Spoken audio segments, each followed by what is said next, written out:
మనం గత కొద్ది రోజులుగా ఇచ్చినటువంటి అప్పులు వసూలు చేసుకోవడానికి, చేసినటువంటి అప్పులు తీరడానికి తేలిగ్గా ఉపకరించేటువంటి పరిహారాల గురించి తెలుసుకుంటున్నాం గదా! ఆ క్రమంలో ఈ రోజున మనం చేసినటువంటి అప్పులు తీరట్లేదు అనుకున్నప్పుడు మనకు ఉపకరించేటువంటి పరిహారాన్ని గురించి తెలుసుకుందాం. అప్పు చేసాం, అది తీరట్లేదు అనుకున్నప్పుడు మనకు ఉపకరించేటువంటి పరిహారం. దీనికి శుక్లపక్షమే అయ్యుండాలి. అంటే అమావాస్య వెళ్ళిన తర్వాత నుంచి పౌర్ణమి లోపుగా ఉండేటువంటి రోజులనమాట. అమావాస్య వెళ్ళిన తర్వాత నుంచి పౌర్ణమిగా మధ్యలో ఉండేటువంటి రోజులు 15 రోజులు ఏవైతే ఉన్నాయో ఆ రోజులే అయ్యుండాలి. ఆ రోజుల్లోనే ఇప్పుడు మనం చెప్పుకోబోయేటువంటి పరిహారం చేయాలి. దీని మనకు ఉపయోగపడేటువంటిది వెండి ఏనుగు బొమ్మ. వెండి ఏనుగు అనగానే కంగారు పడక్కర్లా, పెద్ద పెద్ద ఏనుగు బొమ్మలు కొనుక్కోకర్లా. మీ శక్తి మేరకు మీరు ఎంత చిన్న వెండి ఏనుగు బొమ్మ కొనుక్కోగలిగితే అంత వెండి ఏనుగు బొమ్మే కొనుక్కోండి. ఆ ఏనుగు బొమ్మలో మీరు తీసుకోవాల్సిన జాగ్రత్త ఏంటంటే తొండం ఎత్తి ఘీంకరిస్తున్నట్టుగా ఉండాలి ఏనుగు. తొండం ఎత్తి ఘీంకరిస్తున్నట్టుగా ఉండాలి ఏనుగు. ఇవాళ రేపు చాలా వరకు మీకు వెండి కోట్లలో ఇటువంటి ఏనుగు బొమ్మల్ని, గుర్రాల బొమ్మల్ని ఇవన్నీ కూడా రెడీమేడ్గా అమ్మేస్తున్నారు కూడా. ఇవి కొనుక్కోవడం కూడా చాలా తేలిక. ఇది శుక్లపక్షంలో అంటే అమావాస్య దాటిన తర్వాత వచ్చేటువంటి బుధవారం ఉన్నటువంటి రోజున ఇటువంటి వెండి ఏనుగు బొమ్మ కొని తెచ్చుకోండి. అమావాస్య దాటిన తర్వాత వచ్చేటువంటి బుధవారం ఉన్నటువంటి రోజున ఈ వెండి ఏనుగు బొమ్మ కొని తెచ్చుకొని దాన్ని చక్కగా ఆవు పాలల్లో ఒక్కసారి కడిగి వేసి తర్వాత మళ్ళీ మంచి జలంతో కడిగి మాకుండేటువంటి ఆర్థిక బాధలన్నీ కూడా తొలగిపోవాలి, అప్పుల బాధలన్నీ కూడా తీరిపోవాలి, మేము ప్రశాంతంగా ఉండాలి అని చెప్పని ఆ ఏనుగు బొమ్మనికి చక్కగా కళ్ళగద్దుకొని దేవుడి దగ్గర పెట్టుకోండి. దేవుడి దగ్గర పెట్టుకొని మీరు ప్రతిరోజు లక్ష్మీ అమ్మవారికి పూజ చేసిన తర్వాత ఈ ఏనుగు కూడా నమస్కారం చేయండి. మీకు ఏది దొరికితే అది, ఇంట్లో ఉండేటువంటి పడిగ బెల్లం కానీ, బెల్లం ముక్క కానీ, కిస్మిస్ కానీ, అరటిపండు కానీ ఏది లభిస్తే అది, దాన్నే రోజు ఆ ఏనుగుకి నమస్కారం చేసుకొని నైవేద్యంగా పెట్టి దాన్ని ప్రసాదంగా తీసుకుంటూ ఉండండి. క్రమేపీ మీకు వచ్చేటువంటి అప్పులు ఏవైతే ఉన్నాయో ఇవన్నీ కూడా తగ్గుముఖం పడతాయి.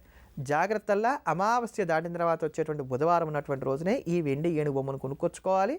ఆ ఏనుగు బొమ్మ వెండిదే అయి ఉండాలి. ఇతరత్ర మెటల్స్ కానీ మట్టివి కానీ మాత్రం మనకి పెద్దగా ఉపయుక్తంగా ఉండవు ఈ పరిహారం చేసుకోవడానికి అని చెప్పని మాత్రం జాగ్రత్తగా గుర్తుపెట్టుకోవాలి. ఇటువంటి మరిన్ని అద్భుతమైనటువంటి పరిహారాల గురించి తెలుసుకోబోయే ముందుగా వెంకటేశ్వర కరావళంబ స్తోత్రాన్ని పారాయణ చేద్దాం. ఈ వెంకటేశ్వర కరావళంబ స్తోత్రం ఉద్యోగస్తులకు బాగా ఉపయోగపడుతుంది.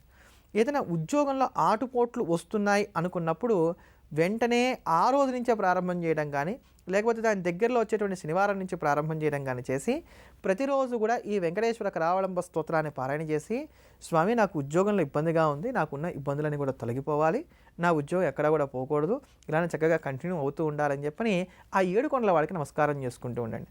ఆ ఉద్యోగంలో వచ్చేటువంటి ఒడిదుడుకులు ఏవైతే ఉన్నాయో అవన్నీ కూడా తగ్గుముఖం పడతాయి. కారణం ఇందులో కరావళంబ స్తోత్రంలో మనం స్వామివారి చేయూతను అడుగుతున్నాం. నేను చాలా కష్టాల్లో ఉన్నాను, ఇబ్బందుల్లో ఉన్నాను, బాధల్లో ఉన్నాను, నీవు తప్ప నన్ను ఆదుకునేవారు ఎవరూ లేరు కనుక ఓ స్వామి నీ చేయూతనివ్వు, నాకు చెయ్యి అందించు, నన్ను కాపాడు అని చెప్పని ప్రాధేయపడుతున్నాం. ఇందులో దానికి కరిగిపోయి శ్రీనివాసుడు మనకు ఉండేటువంటి ఉద్యోగాన్ని చక్కగా సంరక్షిస్తాడు. అంత విశేషమైనటువంటి స్తోత్రం వెంకటేశ్వర కరావళంబ స్తోత్రం. ఆ స్తోత్రాన్ని మనం అందరం కూడా శ్రవణం చేద్దాం. శ్రీనివాసుడి దివ్యమైనటువంటి అనుగ్రహానికి పాత్రులమవుదాం.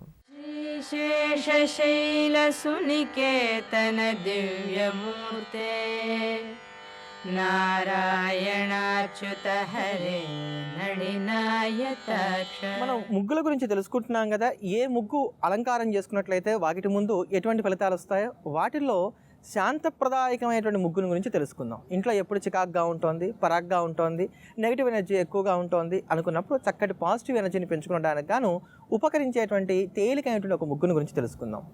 13 చుక్కలతో మొదలుపెట్టి 7 సంఖ్య వచ్చేంత వరకు కూడా చుక్కలు పెట్టుకోండి. ఇలా 13 నుంచి 7 వరకు కూడా మనం చుక్కలు పెట్టుకొని మనం కనుక ఈ ముగ్గుని ఇలా చక్కగా తయారు చేసుకోగలిగినట్లయితే ఇది అయినంత వరకు వాకిట్లో కాకుండా దేవుడి దగ్గర వేసుకోవడం వలన ఈ ముగ్గు వల్ల చాలా ప్రయోజనం ఉంటుంది. ఇలా చేయడం వలన ఏమవుతుంది, ఇందులో మధ్యలో ఓంకారం రాయబడి ఉంది. అలానే దీంట్లో ఉండేటువంటి చుట్టూరా కూడా చక్కగా మనకి పద్మాలు ఉన్నాయి, కోణాలు ఉన్నాయి కనుక లక్ష్మి ఆకర్షింపబడుతుంది. ఇందులో ఉండేటువంటి అకార ఉకార మకారాత్మకమైనటువంటి ఓంకారం వలన ఇంట్లో ఉండేటువంటి నెగిటివ్ ఎనర్జీ అంతా కూడా చక్కగా తొలగిపోతుంది. అందుకని చాలా భవ్యంగా మనందరికి కూడా ఉపకరించేటువంటి శాంతప్రదాయకమైనటువంటి ముగ్గు ఈ ముగ్గు. ఎప్పుడు చికాగ్గా ఉంటుంది అనుకున్నప్పుడు ఈ ఇంట్లో ఈ ముగ్గుని కనుక మనం దేవుడి దగ్గర జాగ్రత్తగా ఎప్పటికీ వేసుకుంటూ ఉండాలి. కొన్ని రోజుల పాటు, కొన్ని నెలల పాటు ఇలా వేస్తూ రావడం వలన మంచి ఫలితాన్ని మనం పొందగలుగుతాం. అలానే మేము అపార్ట్మెంట్స్లో ఉంటున్నామండి, మాకు విస్తారమైనటువంటి చోటు లేదు, మాకు ఏదైనా ఒక చిన్న ముగ్గు చెప్పండి, మేము చాలా లాభపడాలి అనుకున్నప్పుడు ఐశ్వర్యాన్ని ఆకర్షింపజేసుకోవడానికి, లక్ష్మీ అనుగ్రహాన్ని మనం పొందడానికి పద్మాకారంలో ఉండేటువంటి ముగ్గు ఒకటి ఉంది. దాన్ని మనం వేసుకోవడం వలన మంచి ఫలితాన్ని పొందగలుగుతాం. ఆ ముగ్గే 6 చుక్కలు 6 వరుసల వరకు పెట్టుకొని వేసుకోవాల్సినటువంటి ఈ పద్మపు ముగ్గు. 6 వరుసలు 6 చుక్కలతోటి ఈ పద్మం ముగ్గుని ఇలా వేసుకోవడం వలన ఇందులో చూస్తే మనకు చక్కగా పద్మాలు, రేకులు, కించెలకాలు అందులోంచి వచ్చేటువంటి కేసరాలు ఇవన్నీ ఉన్నాయి కనుక ఇది సృష్టికి ప్రతీకగా నిలబడి లక్ష్మీ సంబంధమైనటువంటి సమస్తమైనటువంటి యోగాలు కూడా మనకు కలగజేస్తూ ఉంటుంది.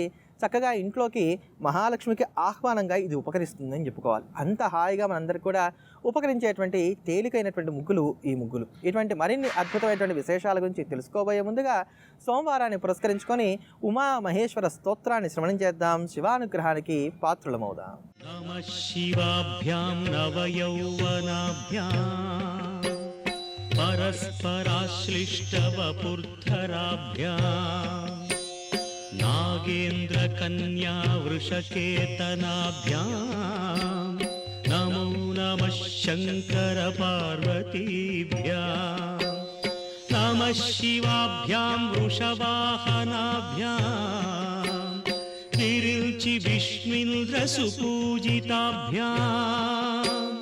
విభూతిపాటీరవిలేపనాభ్యాం నమో నమః శంకర పార్వతీభ్యాం